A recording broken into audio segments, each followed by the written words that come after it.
For those of you guys who are joining us for the first time, this is the portion of liturgy where we take time to understand what the reading of the gospel was. And if you guys heard it, it's kind of confusing. This is one of the chapters that I read and I don't really get. The story is very simple.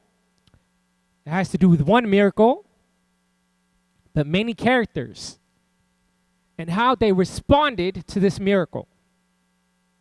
One miracle, many actors, Jesus in the middle. First, the disciples come out in the story. I imagine it like a movie. They come out and they start debating with one another. Why is it that this blind man is blind? Is it because of his fault? His parents' fault? What's going on? Then there's the blind man. First, Jesus responds to them. He gives them, let's be frank, a very confusing answer. He says he's blind because so that the glory of God could be seen. What? Oh, that's why he's blind? Doesn't make sense. But arguably, what he does next is even more confusing, at least to me. He looks at the blind man. He spits on the floor.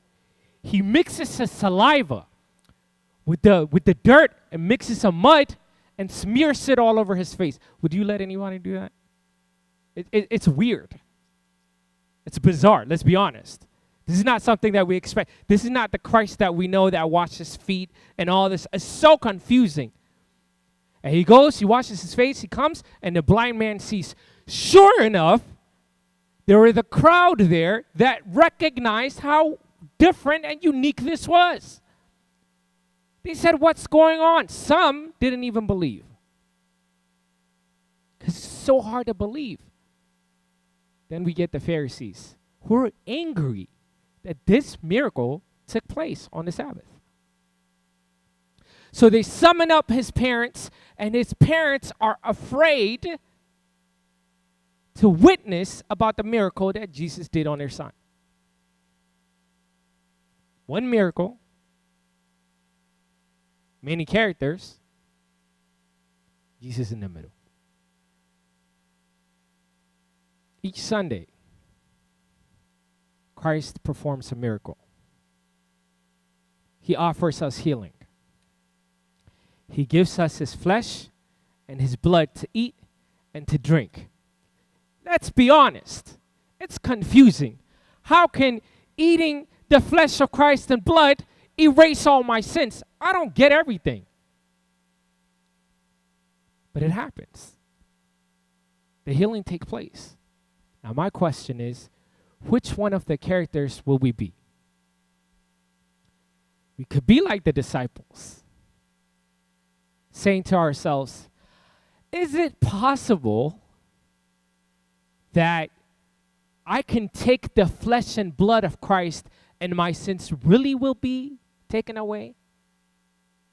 Or maybe, is this really the actual flesh and blood of Christ? Isn't it like bread or something? Like, is it really the flesh and blood? Or better yet, how can I take the communion and what if I sin tomorrow? There's this great after party next week just got invited to. How can I take communion and then go about the day? You could question. Or we could be like the crowd. You could come here to investigate spectacular stuff. That's what's going on with these spot folks. We heard they started this English church. What is that? Let's see what's going on. Let's check it out. Let's just see. Let's observe what's going on. Especially parents. If you're coming here for your kids, that's good. But remember, you should be coming for yourself as well. Here is Tabot. Here is the flesh and blood of Christ. It's not for little kids. It's for everyone. Or we could be like the Pharisees. We're actually angry about some of the stuff going on through salvation. There are people that get angry about Christianity. Or we could be like the parents who are afraid to testify about what Christ has done for us. I say to all of us, that we should be like the blind man. Maybe we don't understand everything that happens in the church. Maybe we can't explain how eating the flesh and blood of Christ saves me, how it heals me, how God forgives me, regardless of all the sin that I've committed time and time and time again. Through communion, I am forgiven. I don't get it. It's confusing. But maybe I don't need to get it.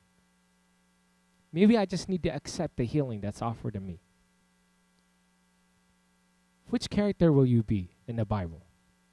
Will you be the Pharisees, the crowd, the parents, or the blind man? That choice is up to you. What's Father Xavier?